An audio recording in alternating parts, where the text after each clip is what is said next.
It's time for a reshuffle. Welcome back to Cocky Gachas, and in this video I'm going to bring to you guys a version 1.1 tier list, and it's been some time since I did the reroll tier list, so that is more focused on having a reroll start, while this one is more focused on progression, eventually I2, I3, so there are going to be more considerations towards late game as well. And also, before I go any further, tier lists are entirely subjective. If you don't agree with me, so be it. I have my reasons and I'm going to state them in the video for why I think that they belong to certain tier. If you don't agree with me, then have your own thought. You can place them wherever you want. Anyways, tier lists, right?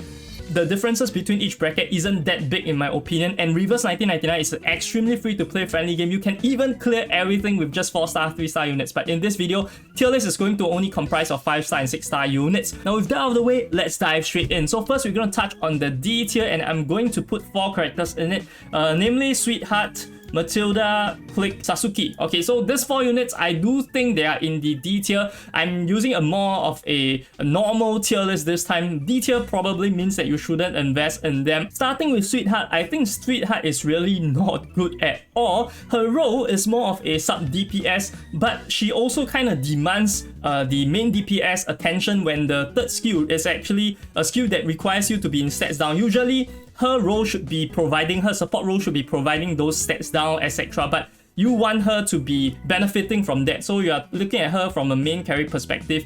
Then if you look at the ultimate, it is going to minus reality and mental defense, but honestly a mix of both isn't the best thing ever, so a bit weird of a placement over here. I don't really think she's that good at all. For Matilda, I think that the reason is because she doesn't have portraits, and also even if she have portraits, right, one target debuff confusion is really very meh, so I don't really like her at all.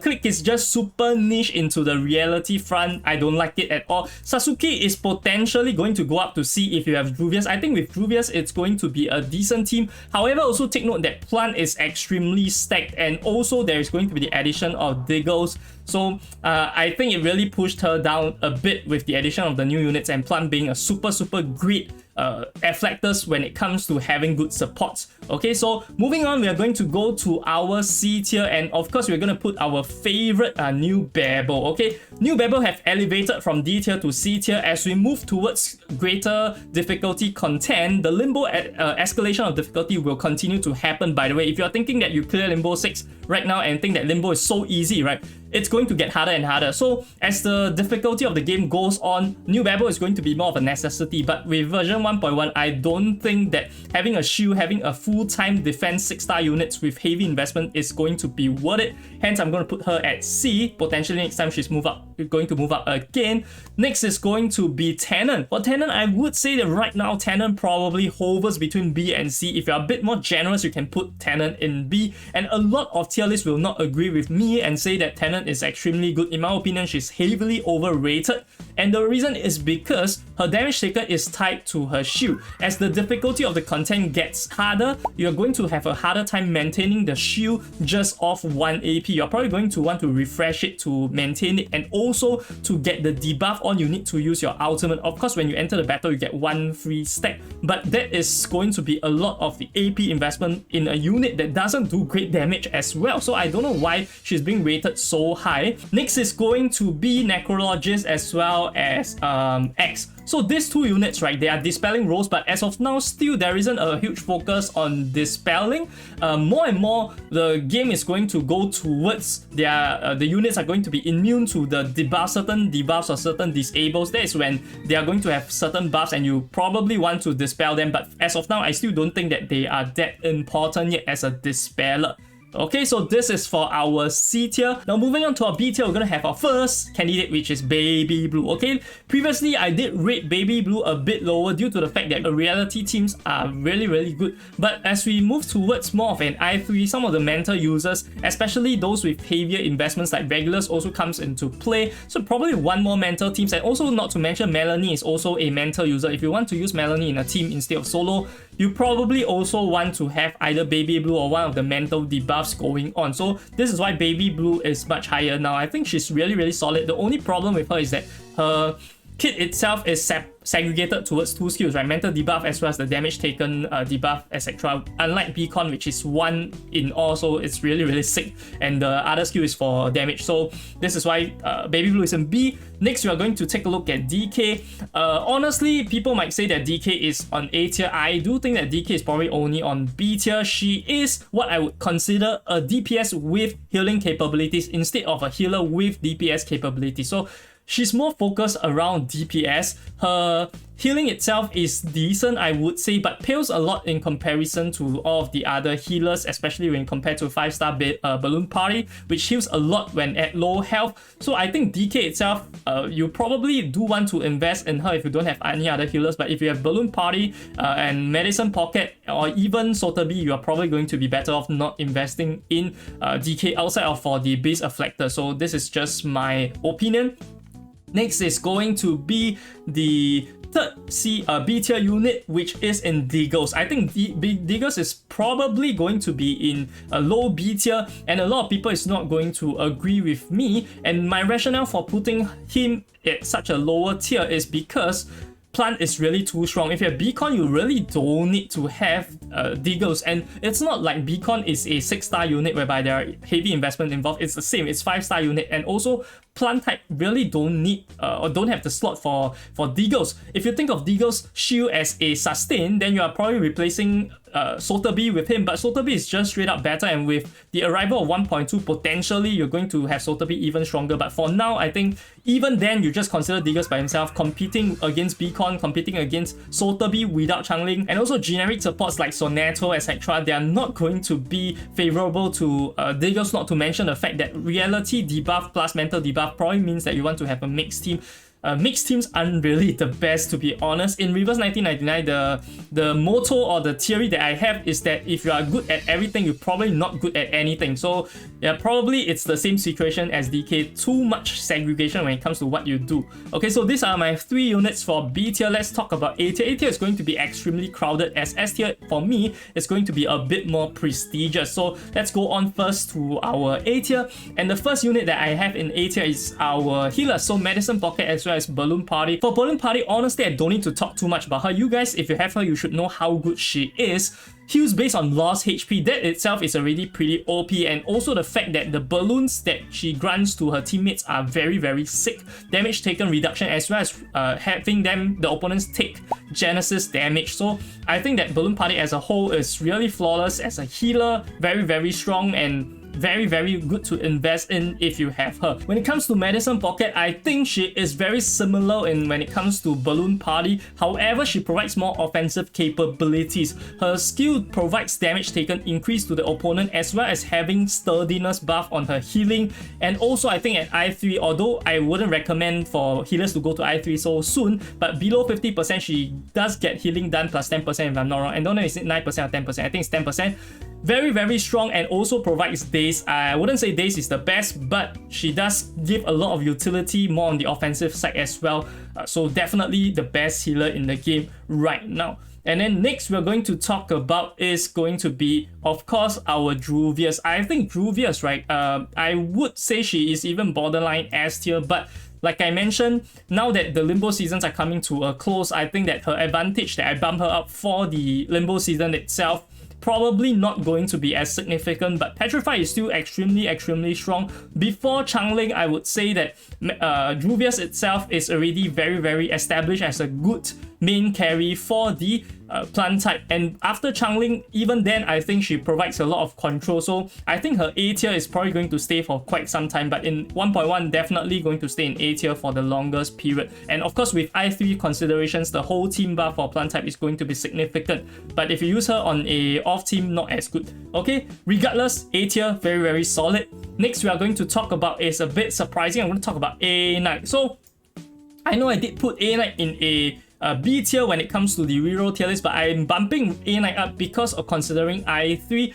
When you consider I2 A Knight versus I3 A Knight, it is quite a massive difference, because for I2 A Knight, his damage is kind of lacking. Just with one of those, like a lower HP, you're going to do more damage, right? You're not going to be as impressed with his damage capabilities, but with the I3, whereby it's technically like duplicative of the effect of I1, right?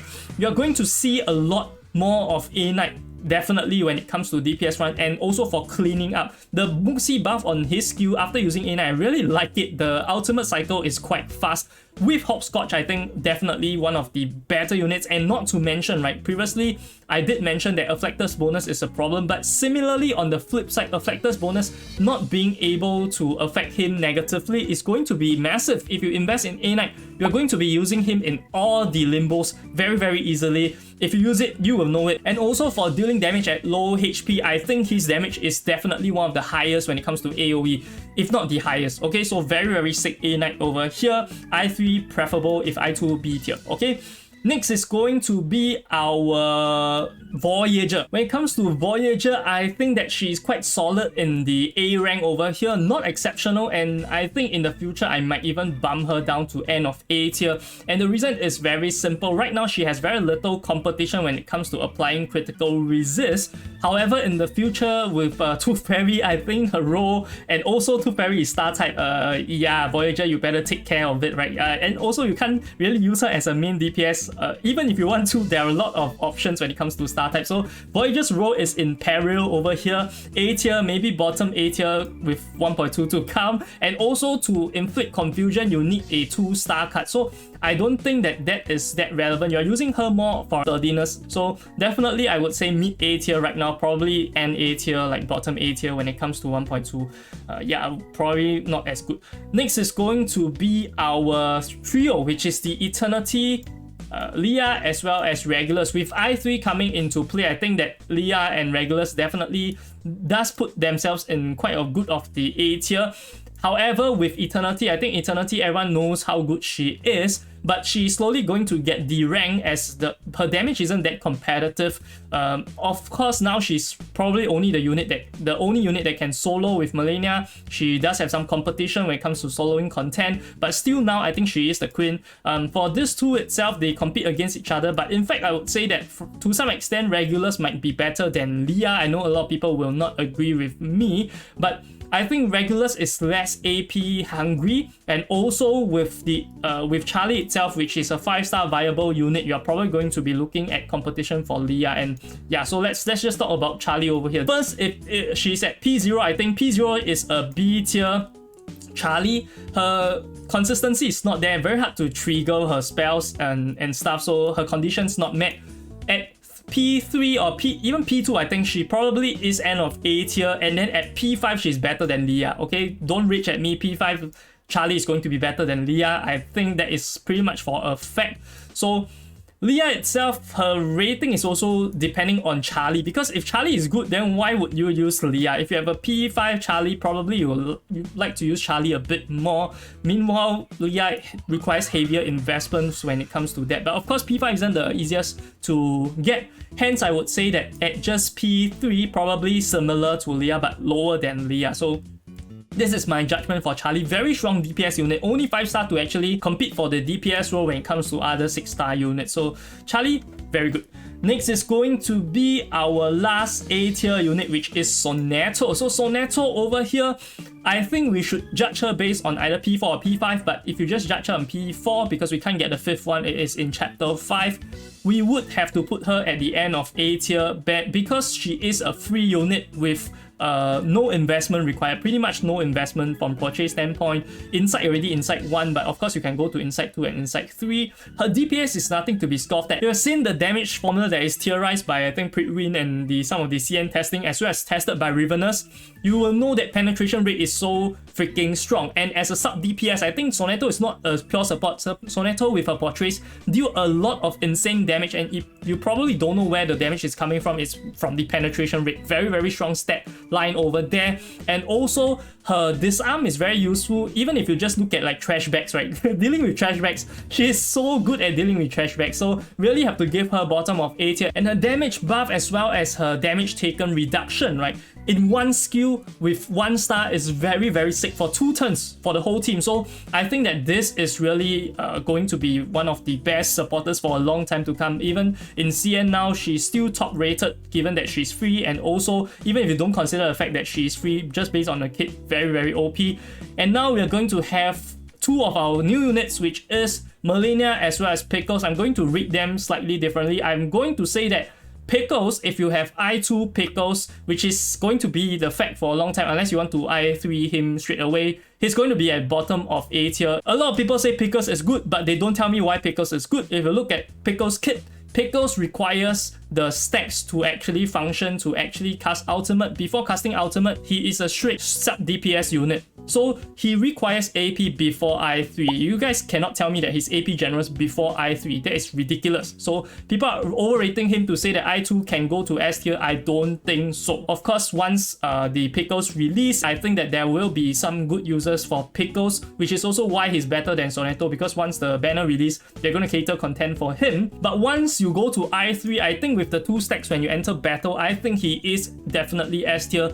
Damage dealt for the whole team 30% for 3 turns is pretty good, I'm not going to lie. So that is why I think definitely I3 S tier, but if only I2 A tier. So that is my conclusion for him. Similar for Melania, if you look at Melania's kit, there is a lot of need for you to use the ultimate, and to use 6 stacks of ultimate at I2 before you can get the max damage taken is way too slow. The ramp up is way too slow, for especially for the current content whereby the turns itself, the battles is going to require you to finish the game in 12 battles or 12 rounds. You're going to have a harder time putting her in S tier if you're only at I2. And this is also applying to Pickles, by the way. If you need the higher amount of times to get the damage buff, then the shorter battle is not going to benefit them. But with I3, she only requires 3 stacks, so she's going to ramp up much faster. And with I3 coming in, she is one of the best single target DPS. I think confidently better than Leah. At current meta, though, with the shorter turns, probably on par with Leah. But yeah, in the future, whereby there is going to be longer battles, 30 turns boss rates battles, she's going to straight up go to the best in the game, even better than Centurion. Also, not to mention her Muxi control, so she's going to have very good capabilities when it comes to utility as well. Next, we're going to talk about Centurion. Since we talk about Melania, I think right now Centurion is pretty much at the top of the charts. Very strong unit. And the reason why is because as compared to Melania, she's able to provide a consistent output. She doesn't have any ramp up. But when it comes to the longer battles in the future, she's going to be outclassed by Melania very easily. Centurion, as of now, still very strong. You can go with the ultimate cycling with like Brave New World. It's going to be very good when you cast the ultimate, and then incantation might increase with Brave New World. So definitely I would say that Centurion top of the list. There's nothing to argue about here. So that is why I put her at S tier. Anandi also non-negotiable right now. I think Anandi, probably Pickles like that. Okay, Anandi is going to be very good when it comes to a supporting unit, because she is Soneto on steroids, right? Other than not having the disarm, but the fact that she's able to very easily upgrade her stars, especially from 2-star to 3-star, effectively you are saving 2 cards instead of 1. So very insane. Able to also combine with the substitution, the shuffle mechanic, whereby you are able to switch it up to another unit's 3-star card. So I think that not able to replace her in this game right now, when I consider all of the facts, even using her as off afflectors like non-plant advantage, she's also very strong. Any team, she probably can just flex in at, as a support to substantiate, and her DPS is nothing to be scoffed at. AoE DPS, very good also. So all around unit, nothing to compare. Okay, and then last 2 units is going to be the Beacon. So with Beacon itself, I think Beacon is honestly top of the tier. Does everything so well. Her damage is quite insane. Her AoE 2 unit target can really match a lot of the 6 stars as well when you have bonus, but of course without the afflectors bonus, maybe not as much. Even then, 1 skill debuffing 15% damage taken, as well as reality damage, where there are a lot of reality users and good units, right, does make her be at the top of the list. Also with the ultimate with Seal, very strong when it comes with other Muxi control users. So I would say easily 5-star god, I think 7-star. Everyone in China calls her 7-star. I do agree, pretty much 7-star. And lastly we have Sotheby, which I forgot to put her in the A tier. I think Sotheby is in A tier. I'm so sorry, I forgot about Sotheby. Okay, Sotheby probably around here. Okay, and for Sotheby, I think a lot of people are underrating Sotheby, and initially I also underrated, so my apologies. I did underrate Sotheby a bit to say that she does need Changling, but from what I've seen and from the research I've done when it comes to higher resonance, Sotheby, when you use her at high-end resonance, her damage is really high as well. So with I3 also, because last time we didn't consider I3, with I3 her cure somewhat becomes instant, so a bit of her like weaknesses kind of get alleviated. And even if you use her with Juvius, you don't use her with Changling, she's already very strong. Next patch, I think she's going to move up a few tiers if you have Changling as well. Poison Team is going to be meta for quite some time, so really Sotheby is going to be quite good. But when it comes to Poison Team, just a disclaimer guys, you might think that Poison Team is the end all be all, but for boss rates, Poison is extremely weak because the debuffs do end at the end of the term. You cannot stack so many of those, so Poison Team does get nerfed from that sense. And China also did nerf the plant damage previously, but they reverted it because too many people complain about it. So yeah, Poison Team is going to be strong for quite some time, but for future content, I probably have to re-evaluate the effectiveness of Poison Team again. But yep, I think that this is my final tier list for version 1.1. Do leave a comment in the comment section below to let me know what are your thoughts. Also, if you're interested in seeing my thoughts on whether you should skip Melania as well as Pickles and my personal rationale for having a choice and decision for that already, definitely check out that video. I'll see you guys over there. This is Corky Gachas signing off.